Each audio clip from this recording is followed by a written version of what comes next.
నేను అనంతపురం నుంచి వచ్చాను. నా పేరు వెంకటేష్. Okay sir. మాది Gautam Buddha meditation channel. Okay. ధ్యానం గురించి ప్రచారంలో భాగంగా ఓకే సార్. అందులో మామూలుగా ధ్యానం చేస్తుంటాము. ఓకే. సజ్జన సాంగత్యం అనే కాన్సెప్ట్ ఉంది కదా సార్. ఓకే. సజ్జనులతో సాంగత్యం. సాంగత్యం చేయడం వల్ల వాళ్ళకున్న జ్ఞానాన్ని, వాళ్ళ దగ్గర ఉన్న ఆత్మజ్ఞానాన్ని తెలుసుకోవడానికి ఓకే. నేను ఈ యూట్యూబ్ ఛానల్ స్టార్ట్ చేశాను సార్. Okay sir. మనకు కూడా 140 మంది సబ్స్క్రైబర్స్ ఉన్నారు. ఓకే. వాళ్ళు వ్యూవర్స్, వాళ్ళకు కూడా ధ్యాన జ్ఞానం కావాలనే ఉద్దేశంతోనే ఓకే సార్. మమ్మల్ని సబ్స్క్రైబ్ చేసుకున్నారు. వాళ్ళకు కూడా అంత జ్ఞానం ఇవ్వాలి కాబట్టి మీలాంటి సజ్జనులతో, మీలాంటి గురువులతో మేము ఇంటర్వ్యూ తీసుకుంటున్నాను. Thank you sir. సార్ చెప్పండి సార్. మీరు నా పేరు శ్రీనివాస సార్. సార్ చెప్పండి. ముందు ఇంతటి గొప్ప కార్యక్రమం ప్రసారం చేస్తున్న గౌతమ్ బుద్ధ మెడిటేషన్ ఛానల్ వారికి ప్రత్యేక ధన్యవాదాలు. Thank you sir. Okay sir. Thank you sir. Okay sir. నేను నా పేరు శ్రీనివాస సార్. సార్ మాది రైతు కుటుంబము, వ్యవసాయ కుటుంబం సార్. నేను 2006 నుంచి ధ్యాన మార్గంలో ఉన్నాను సార్. ఈ ధ్యానము సార్ మా అక్కగారు కె లక్ష్మీదేవమ్మ గారి ద్వారా తెలుసుకొని సార్ ఈ ధ్యాన మార్గంలో ఉన్నాను. సార్ అంటే ముందు కొంచెం నేను భక్తి మార్గంలో ఉండడం వల్ల సార్ తొందరగా నాకు ఈ ధ్యాన మార్గం రావడానికి బాగా దోహదపడింది సార్. సార్ సో 2006 నుంచి ధ్యాన మార్గంలో ఉన్నాం సార్. 20 ఏం లేదు. అవును సార్. మంచి అనుభవస్తులు సార్. Okay sir. మీకున్న జ్ఞానాన్ని ఖచ్చితంగా మా ప్రేక్షకుల కోసం పంచాలి. తప్పకుండా చెప్పండి సార్. చెప్పండి సార్. Okay sir. సో 2006 నుంచి మా అక్కగారు ఎక్కడెక్కడ కార్యక్రమం ఉంటే అక్కడ నన్ను తీసుకెళ్లేవారు సార్. పత్రి సార్ వచ్చినప్పుడు కానివ్వండి, ఇక్కడ గుంతకల్లో శివరాత్రి పత్రి సార్ ఆధ్వర్యంలో శివరాత్రి కార్యక్రమాలు బాగా అద్భుతంగా జరిగేవి సార్. 3-4 ఏళ్ళు బాగా, 5-6 ఏళ్ళ దాకా బాగా జరిగినాయి. అవన్నీ చూసి నేను ఇంతమంది వస్తున్నారు, ఈ ధ్యానంలో ఏదో పవర్ ఉంది, లేకపోతే ఇంతమంది రారు అని నాకు కొద్ది మనసులో బాగా నాటుకోయింది సార్. సరే, మాది రైతు కుటుంబం ఉన్నాం కదా, ఆయన కొంచెం తక్కువ సమయం కేటాయించేవాడిని అప్పుడప్పుడు ఇట్లా కార్యక్రమం రావడానికి. అయినా రోజు మా అక్క గారు చెప్తా ఉంటే రోజు సాయంకాలం పూట రోజు 1 గంట, అర్ధగంట అట్లా చేసేవాడిని ధ్యానము. నాకు ముఖ్యంగా నాకు దీంట్లో జరిగిన ధ్యాన అనుభవం ఏమంటే సార్, గొప్ప అనుభవం. నాకు వెన్నెముక సయాటిక నొప్పి అని చాలా విపరీతంగా ఉండేది సార్. ఇంటి దగ్గర నేను కొద్దిగా మెట్ల మీద జారి పడినప్పుడు వెన్నెముక బలమైన దెబ్బ తగిలింది సార్. అది డాక్టర్లు చూపిస్తే ఏదో మాత్రలు ఇచ్చి కొన్నాళ్ళు అదే మాత్రలు తింటా ఉంటే కొంచెం తగ్గిన పూర్తిగా తగ్గలేదు, కొద్దిగా గుణం అనిపించేది. వాళ్ళు కొన్నాళ్ళకి ఇది ఆపరేషన్ చేయాలి, వెన్నెముకకి చాలా ఇట్లా ఖర్చు అవుతుంది అని చెప్పేవాళ్ళు సార్. మనము రైతు కుటుంబం కదా, అంత ఖర్చు మాతో కాదనేసి నేను పెద్దగా దాన్ని పట్టించుకోలేదు. ఏదో మాటలు మిగుతూ ఆయింట్మెంట్ రాసుకుంటూ అలా బాధపడుతూ అట్లే కాలం వెళ్ళదీసేవాడిని సార్. ఎక్కువ బరువులు ఎత్తేవాడిని కాదు, సరిగ్గా బరువు పని చేసేవాడిని కాదు. అంతకుముందు బాగా పని చేసుకునేవాడిని. ఆ యొక్క సయాటికా ఎఫెక్ట్ వల్ల అసలు చాలా నేను పని ఎక్కువ చేయలేకపోతున్నాను సార్. ఎప్పుడైతే ఈ ధ్యానం రోజు నేను మాకు చెప్పేది ధ్యానం సర్వరోగ నివారణ, మన పత్రి సార్ కొటేషన్ ధ్యానం సర్వరోగ నివారణ, దాంట్లో ఫస్ట్ కొటేషన్ అదే మనకు. సో నేను ఇంక రోజు సాయం చిక్కినప్పుడు సాయంకాలం పూట అట్లా ధ్యానం చేస్తూ ఉండేవాడిని. అట్లా రోజు చేస్తూ ఉన్నాం సార్. కొన్ని నెలలు, 2 నెలల తర్వాత ఆ నొప్పి నాకు అసలు ఎప్పుడు తగ్గిపోయిందో నాకే తెలియదు సార్. ఇది నాకు దీంట్లో గొప్ప అనుభవం సార్. అనుభవమే అదే ప్రతిసారి అట్లా సార్, అనుభవమే జ్ఞానం అనేది. సయాటిక్ నొప్పి సార్, ఆ బాధ ఎట్లా ఉండేదంటే సార్, నాకు ఆ నడుము నొప్పి ఎందుకన్నా జీవిస్తున్నాను రా, ఆత్మహత్య చేసుకుందామన్నంత ఆలోచన ఇంకా అయిపోయింది, డిసిషన్ అనమాట. మా ఇంట్లో బాగా మాది రైతు కుటుంబం అంతా, మేము పొలంలో సార్ అంతా కూరగాయలు పండించే వాళ్ళం బాగా. వంకాయలు, బెండకాయలు, టమాటాలు, చిక్కుడుకాయలు. ఈ పురుగు మందులు డబ్బా మా ఇంట్లో ఎప్పుడు స్టాక్ ఉండేట, అంటే మిగిలిపోయిన మందు రెడీగా ఇంట్లో పురుగు మందు సార్ ఉండేట. అంటే ఆ యొక్క బాధ ఆత్మహత్య మహాపాపము అంటారు పెద్దలు, ఆత్మహత్య మహాపాపం అని. కానీ ఆ నరకము అది బయట కనపడతామట. ఒక దెబ్బ తగిలితే సార్ బయట కనపడుతుంది, ఏదో కోసుకొని పోతే ఇట్లా బయట కనపడుతుంది. ఈ లోపల బాధ అది చాలా ఇదే కదా సార్. నాకు సయాటికా అనేదే కాదు, గ్యాస్ట్రిక్ కల్సర్ అంట, కడుపు నొప్పి, విపరీతమైన కడుపు నొప్పి. అది ఏమో అంట కదా, 24 గంటలలో ఆపరేషన్ చేయకపోతే అంటుంటారు కదా, అపెండిక్స్. అది కూడా అప్పుడప్పుడు వచ్చేది. ఆ నొప్పి వస్తే పొరలాడేవాడిని, ఆ నొప్పి తట్టుకోలే. అటువంటివన్నీ సార్ ధ్యానంలో ఎప్పుడు పోయినా సార్, తెలియకోకుండా పోయినాయి సార్. అవన్నీ ధ్యానం చేస్తా ఉన్నాను. మనం చేస్తా ఉంటే పొందవలసి పత్రి సార్ చెప్పినట్టుగా ఊరికే నేనేం చేయడం దాన్ని బట్టి సమయం చిక్కినప్పుడు వల్ల బాగా గంట పావు అట్లా కూర్చునేవాను సార్ రోజు. సార్ మీకు ఇప్పుడు ధ్యానం చేసేటప్పుడు ఆలోచన రహిత స్థితికి ఎన్ని సెకండ్లు వస్తాయి సార్? అవును సార్, అది సార్ మన మధ్యలో మనకు ఆలోచనలు వస్తుంటాయి సార్. అది మరి సార్ ఏమంటాడు, ఆలోచన కట్ చేస్తే మరి శ్వాసనే గమనించమంటారు మన గురువులు పెద్దలు ఎవరైనా. సో నేను అలా ఆలోచన వచ్చినా మరి వెంటనే పక్కన నేను ధ్యానం చేసుకోవాలనేసి మరి శ్వాసను గమనించాను. అట్లా ఒకసారి బాగా ఒక కొన్ని సెకండ్ల పాటు సార్ అది ఆనందం ఎలా ఉంటుందంటే అసలు ఇంత ఆనందం ఉందా ధ్యానంలో, అది చెప్పడానికి కాదు సార్, అనుభవపూర్వకంగా తెలుసుకుంటేనే బాగుంటుంది అన్నట్టుగా చాలా అసలు ఎంత ఆనందంగా అంత ఆనందంగా ఉంటుంది సార్ ధ్యానంలో. అది ఈ యొక్క క్షణాలు అని చెప్పలేము, టైం అది చెప్పలేము సార్, అదైతే చెప్పలేము. చాలా అద్భుతంగా ఉంటుంది సార్ సాధన చేసే తీరు. సో మొత్తం మీకు కడుపు నొప్పి పోయింది, కడుపు నొప్పి కాదు సార్, గ్యాస్ట్రిక్ అల్సర్, ఇంకా థ్రోట్ ఇన్ఫెక్షన్ చెప్తే కదా సార్. ఎందుకని ఇన్ని రోగాలు పెట్టి ఎందుకన్నా జీవిస్తున్నాను రా, ఎప్పుడు ఏం చేయదు ఆత్మహత్య చేసుకోవాలి ఆలోచనలో ఉండేవాడిని సార్. అటువంటిది నాకు ధ్యానం మరి పునర్జన్మ ఇచ్చింది. ఇది మాత్రం డెఫినెట్. నేను ప్రతి ఒక్కరు, ఎందుకంటే మాకు ఇప్పుడు ధ్యాన గురు గారికి ఎంతో రుణపడి ఉన్నాను. సో నేను మా పొలం ముందుగా ఒక ఎనుబులో పాల వ్యాపారం చేసి నేను ప్రతి ఒక్కరికి పాలు పోసే వాళ్ళకి కానీ మన ఫ్రెండ్స్ సర్కిల్ అందరికి చెప్తూనే ఉంటాను. కొంతమంది వచ్చినారు ధ్యానంలోకి వచ్చి బాగా చేసుకుంటున్నారు. మన ప్రతిసారి ఏమంటున్నారు, ఫస్ట్ నువ్వు ధ్యానం చేయి నాయన, నువ్వు నేర్చుకొని పక్క వాళ్ళకి చెప్తా ఉండని సార్. ప్రతిసారి ఎక్కడ పోయినా సభల్లో మీటింగ్ ఇదే చెప్పాడు, ఫస్ట్ నువ్వు ధ్యానం నేర్చుకో, నువ్వు బాగా మారినాక నువ్వు మరి 10 మందికి ప్రచారం చేయి సార్. ఇదే చెప్పాడు సార్. పక్క వీధి పోయి చెప్పు, పక్క ఊరికి పోయి చెప్పని. నాకైతే ఎన్నిసార్లు విన్నాను సార్ నోట, 10 సార్ నోట ఉంటే ఎప్పుడు ఇదే చెప్పేవాడు, నువ్వు నేర్చుకున్నావు బాగా నేర్చుకో, ధ్యానం చేయి, నువ్వు పక్క వాడికి చెప్పు, అందరికి చెప్తా, ప్రచారం చేస్తా. ధ్యానం చేస్తే 10 రెట్ల లాభం, ప్రచారం చేస్తే 1000 రెట్ల లాభం అన్నట్టుగా సారు చెప్తూనే ఉంటారు సార్. సార్ ఉద్దేశం ప్రతి ఒక్కరికి ధ్యానం అందాలి, ధ్యాన ప్రచారం జరగాలి, అందరూ ధ్యానం చేయాలని. అది సార్ ఉద్దేశం, ప్రతి ఒక్కరికి ధ్యానం అందాలని. ఆ మహానుభావుడు ఊరూరే తిరిగి ఇద్దరికి ముగ్గురికి ఇన్ని కోట్ల మంది చేసినారు సార్. ఆయనకి ఏమిచ్చి రుణం అంటే మనం అందరికి ధ్యానం చెప్పడమే ఆయన యొక్క రుణం సార్. ఆయన ఇదే కోరుకునేవాడు ఎప్పుడు, ధ్యానం చేయి, ధ్యాన ప్రచారం చేయి, ధ్యాన ప్రచారం చేయి, ఇదే సార్ చెప్పడం. అందుకు ఆయన ఇప్పుడు చెప్పాం కదా, ఆయన బ్రహ్మర్షి అయిపోయాడు. జగద్గురు, అలాంటి గురువు మళ్ళీ రాడు. ఎవరితోరా 10 రూపాయలు ఆయించేవాడు కాదు, బాగా అమ్మించాడు. అలాంటి గురువు మళ్ళీ మనకు రాడు, పుట్టాడు కూడా. ఇప్పుడు సార్ ఆయన గురువును మొక్కాలంటే ఏదైతే ఫీజీ అది అని చెప్తుంటారు. అలాంటి బాగా ఇచ్చేవాడు లేవని చెప్పారు. యాక్చువల్ గా ఎక్కడ డబ్బు ప్రసక్తే లేదు. ప్రత్యక్షంగా చూసినాం సార్. సార్ ఎవరో చెప్తే నింది కాదు, ఇది నేను ప్రత్యక్షంగా చూసినాను అన్నమాట. ఎక్కడెక్కడ రూపాయి 10 రూపాయలు తీసుకునిందే లేదు సార్. అసలు ఎవరు డబ్బు ప్రసక్తే తెచ్చేవాడు కదా సార్. ధ్యానము, ధ్యానం చేయి, ధ్యాన ప్రచారం చేయి, ధ్యానం చేయి, ఇదే చెప్పేవాడు తప్ప అస్సలు డబ్బు ప్రసక్తే లేదు సార్. అసలు ఇట్లాంటి గురువుని లేవన్నాడు. మనందరూ అదృష్టం సార్. ఈ కాలం మన ఈ కాలంలో మనకి గురువు ఇట్లాంటి గురువు అంటే గురువు దొరకడం మనకి చాలా ఎంతో అదృష్టవంతులు సార్. ఆయన చెప్పింది పాటించాలి. ఎవరు పనులు వాళ్ళు సార్. మా నేను రైతు పని మానలే కదా, మన పనులు మనం చేసుకోవాల్సిందే. మన జీవన ప్రతికి ఎవరి పని వాళ్ళు చేసుకుంటూ సమయం దొరికినప్పుడు పొద్దునో మధ్యాహ్నమో రాత్రో ఇప్పుడు చేసుకో. చాలా సంతోషం, ప్రశాంత జీవితాన్ని గడుపుతున్నారు ధ్యానం వల్ల. చాలా ప్రశాంత జీవితం. ఎవరికి వాళ్ళు చేసుకోవాలి, ఇది ఎవరో ఇచ్చి డబ్బులు ఇచ్చి కొనేది కాదు సార్, ఎవరికి వాళ్ళు చేసుకోవాల్సింది. దీనికి ఏమిటి కొంత సాధన అంతే. అందరూ ఒకటేసారి గంటలు కూర్చునేకి కుదరకపోవచ్చు.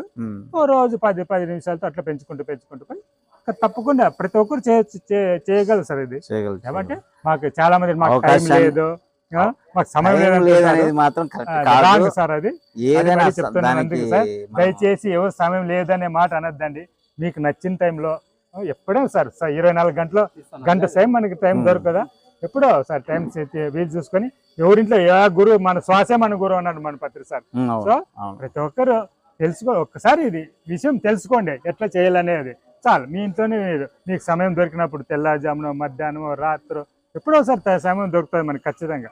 ఆ సమయంలో చేసుకోవాల్సిందే కోరుతున్నాను సార్. 2022 నుంచి 4 ఒక నెల వచ్చిన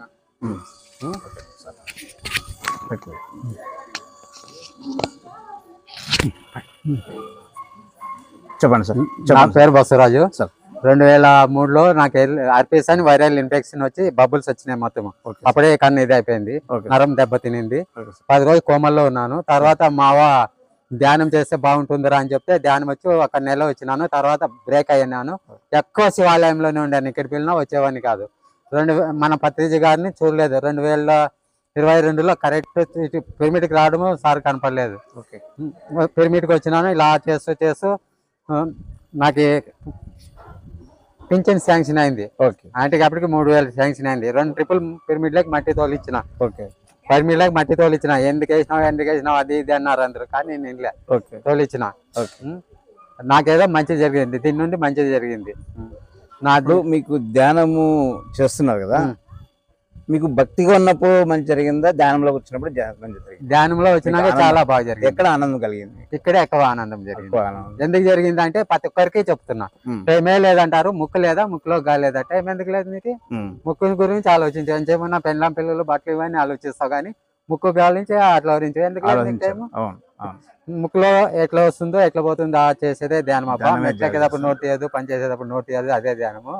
ఎప్పుడన్నా ధ్యానం చేయొచ్చు, దానికేమి ఇది సంబంధం లేదు. నేను కూడా ఒకప్పుడు పూజారిని, మంత్ర గుడికి అయితే రౌండ్ కొట్ట అయితే అంటుంటుంది. నేను కూడా పూజారిని. టైం ఎందుకు లేదు, ముక్కు ఉంది కదా, ముక్కులో గాలి ఎట్లా వస్తుంది అట్లా పోతుంది, అదే ధ్యానము. మెట్లకేటప్పుడు నోట్ చేయదు, పని చేసేటప్పుడు నోట్ చేయదు, ట్రైన్లో కానీ ఎక్కడానికి కానీ చేయదు, అదే ధ్యానం. అప్ప టెన్షన్ పోతే ఆరోగ్యం బాగుంటుంది. No medicine, no doctor. Time ఎందుకు లేదు నీకు అంటే చెప్తాను. ఇంతే. నాకు ఈ అవకాశం ఇచ్చిన మన రాము సార్కి ధన్యవాదాలు. Okay, thank you sir. Thank you sir. స్వామి చెప్పండి స్వామి. నేను వ్యాపారం చేసేవాడు అన్నమాట సార్, చిన్న వ్యాపారం. నేను 20 సంవత్సరాలు అయింది. ఒక్క నిమిషం, అది ఇవ్వండి సార్. 20 సంవత్సరాలు అయింది ధ్యానం చేసి 20 సంవత్సరాలు అయిందా? ఇప్పుడు 79 ఏళ్ళు హ్యాపీగా ఉన్నాం కాబట్టి. మీకు ఇప్పుడు 79 ఏళ్ళు. నాకేమి ఆరోగ్యం బాగుంది. ప్రతి ఇంటింటికి ధ్యానం చేయండి, మీరు అందరూ ధ్యానం చేయండి, మీకు బాగుపడతారు, మీకు రోగాలు రావు, ఏమి రావు అని ప్రతి ఒక్క ఇంటికి బొట్టు పెట్టినట్టు చెప్పేది. రోజు బయట చెప్పేది ఏమి అసలు చాలా ఊరంతా మొత్తం చెప్తూనే ఉండేది. ఎప్పుడు బండి దొబ్బుతాను ఇదే మనం చెప్పేది. మీరు ధ్యానం చేయండి, మీరు బాగుపడతారు, రోగాలు రావు, మీకు ఏమి రావు, హ్యాపీగా ఉంటారు, మీరు బాగా ఉంటారు, ఆనందం బాగా మీ జలస హ్యాపీగా ఉంటారు మీరు చెప్పేది. అందరూ బాగుండాలి అని బాగా ఇంటింటికి రోజు ఇంటింటికి చెప్పేది. నేను ఈ సందులో పోతే ధ్యాన తాత వస్తున్నాడు అప్పుడా, ధ్యాన తాత ఇట్లా చెప్పొచ్చునా సార్? నేను పిల్లలకి చెప్తాను 5 ఫింగర్స్ గురించి చెప్తా. 1 ఆటలు, 2 పాటలు, 3 చదువు, 4 గేర్లకు పోతాను సార్. 7 గేర్లకు పోతాను. ధ్యానం తాత వస్తున్నాడు, కాయగూరలు తీసుకున్నాడు. అందుకే చెప్పండమ్మా, మీరు చెప్పండి. రికవర్ ఉంది, చెప్పండి. మీరు ఎప్పటి నుంచి ధ్యానం చేస్తున్నారు చెప్పండి.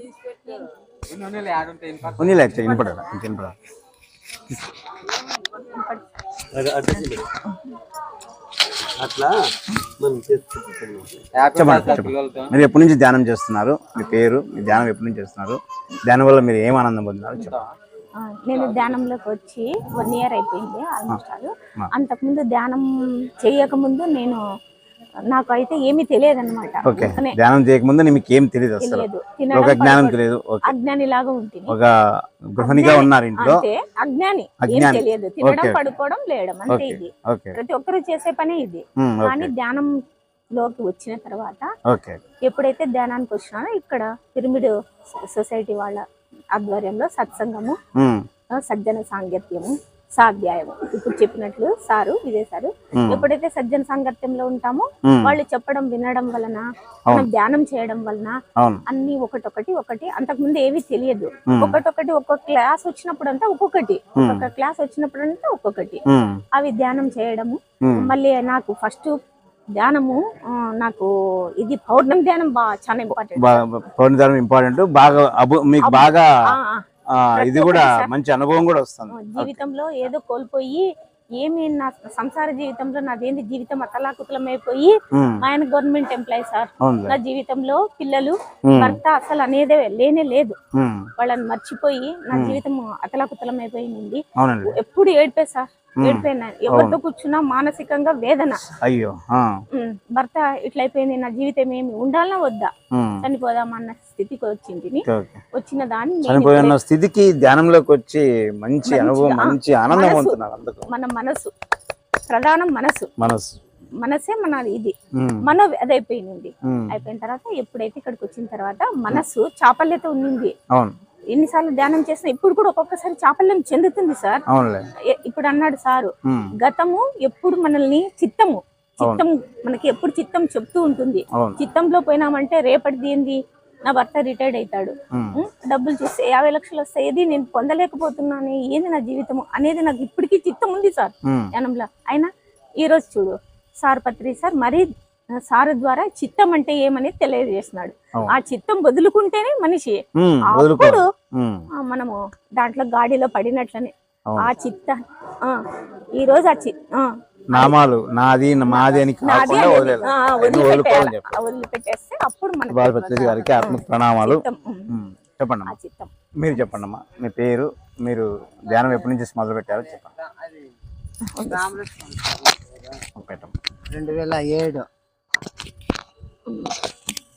2007లో మొదలు పెట్టాను సార్ నేను. అంతకు ముందు నాకు చాలా 20 ఏళ్ళ నుంచి తలనొప్పి ఉండేది సార్. నాకు ఒక ఆమె మాణిక్యమ్మని టీచరు, నువ్వు ధ్యానం చెయ్యి బాగైతుంది నీకు తలనొప్పి అంటే, ఏ పో ఇన్ని డాక్టర్లు చూపించి ఇన్ని చేసినా కాంది కళ్ళు ముట్టుకొని కూర్చుంటే ధ్యానం ఇదైతుంది అని 2 ఏళ్ళు నెగ్లెక్ట్ చేశాను సార్. 2 ఏళ్ళు ఆమె కనపడితే మరి ధ్యానం అంటది అనేది ఆమె కనపడినా కూడా పోయేది అనమాట. అదే ఆమె వచ్చి ఈరోజు సాయంత్రం మా ఇంట్లో ఉంది ధ్యానం క్లాసు, ఒక అర్ధగంట అట్లా రా, అప్పుడే నీకే తెలుస్తుంది, చూస్తూ నీకు సరిపోతే చేస్తూ లేకుంటే లేదు అనింది. చూడు ఇన్ని రోజుల్లో పోకోకుండా పిలిచింది కదా మనిషి, చూస్తాం దాంట్లో ఏముందో ఒక అర్ధగంటే కదా, ఏం పోతే పోనిలే అని పోయినాను సార్. అప్పుడు ధ్యానానికి పోయినాను, ఆడంతా ఒక 30 మంది వచ్చినారు సార్ ధ్యానానికి. శారదా మేడం అని ఒక ఆమె మేడం వచ్చింది. అందరు పోయి కూర్చున్న తర్వాత నేను ఓకే చెప్పేంత వరకు ఎవరు కళ్ళు తెరవద్దండి, ఒక 5 నిమిషాలు అందరు కళ్ళు ముట్టుకొని కూర్చోండి, మీ మనసులో ఏమి లేకుండా ప్రశాంతంగా ఆలోచన లేకుండా ప్రశాంతంగా కూర్చోండి ఈ 5 నిమిషాలు. అయిన తర్వాత ఓకే కళ్ళు తెరుచురు అని సార్. సరే ఓకే సరేలే అని కళ్ళు ముచ్చుకున్నాము సార్. కళ్ళు ముచ్చుకొని కూర్చున్నాము. ఆమె ఓకే చెప్పేదానికి గంట అయింది సార్. గంట అయింది. గుర్తుండదు కరెక్ట్. ఏ సార్ అయ్యో గంట అయిందా, ఇంత హాయిగా కూర్చున్నామా, ఈ ధ్యానం ఇంత బాగుందా, ఇంత ప్రశాంతత ఇచ్చిందా. ఇప్పుడు ఆడైనా కూర్చోవాలంటే ఒక అర్ధగంట కూర్చుంటే కల్లా నడాలను వస్తాయి, అవి అనుకుంటా వేసిపోతుంటాం కదా. అయ్యో దీంట్లో ఏమో ఉంది, ఇంక దీన్ని వదిలిపెట్టుకోకూడదు. ఒక గంట తిరిగిన తర్వాత మీ తలనొప్పి తగ్గిందా? ఆ రోజు టెంపరీ ఏదో ఉండి తర్వాత మీరు ధ్యానం చేసే కొద్దీ తగ్గి ఉంటది అనమాట. అట్లా ఇంకా మేడం ఏం చెప్పింది, పొద్దున్న ఒక అర్ధగంట, సాయంత్రం ఒక పడుకునేటప్పుడు ఒక అర్ధగంట చెయ్యి నువ్వు ధ్యానము, నీకు అన్ని బాగుంటాయి అనింది. మా అప్పుడు ఎనుములు పెట్టుకుంటుంది సార్, పిండుకునే పని ఉంటది అనేసి నేను ఎప్పుడు 5కి లేసేదాన్ని, 4కే లేసి ఒక అర్ధగంట ధ్యానం చేసి అవన్నీ పనులు చేసుకునేదాన్ని సార్. నేను ఒక 21 రోజుకే 20 ఏళ్ళ తలనొప్పి ఒక 20 రోజుకే కంటిన్యూ అయిపోయింది సార్. నాకే ఒక 21 రోజుకే 20 ఏళ్ళ తలనొప్పి ఒక 20 రోజుకే కంటిన్యూ అయిపోయింది సార్. నాకే ఫస్ట్ నమస్కారం బ్రహ్మర్షి పత్రి సార్ ఏడే షిరిడిలో ధ్యానం క్లాస్ పెట్టినాడు సార్. ఆ ఏడే 2007లో అప్పుడు ధ్యానం క్లాస్ పోయినాను. షిరిడికి పోయినాను సార్.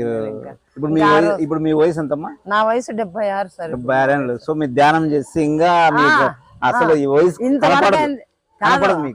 ఇంతవరకు ఏంది మాకు బీపీ గాని షుగర్లు గాని ఏంటివి ఏం లేవు అసలు. మేము చాలా సంతోషం. హాస్పిటల్ చుట్టూ తిరుగుతారు కదా సార్ అందరు. 30 ఏళ్ళే నడాల నొప్పులు అంట అవంట ఇవంట, మాకు ఏమి లేదు సార్. ఈ ధ్యానమే బ్రహ్మర్షి పత్రి సార్ మాకు ధ్యానం నేర్పించి మమ్మల్ని గొప్పవాళ్ళు చేశారు సార్.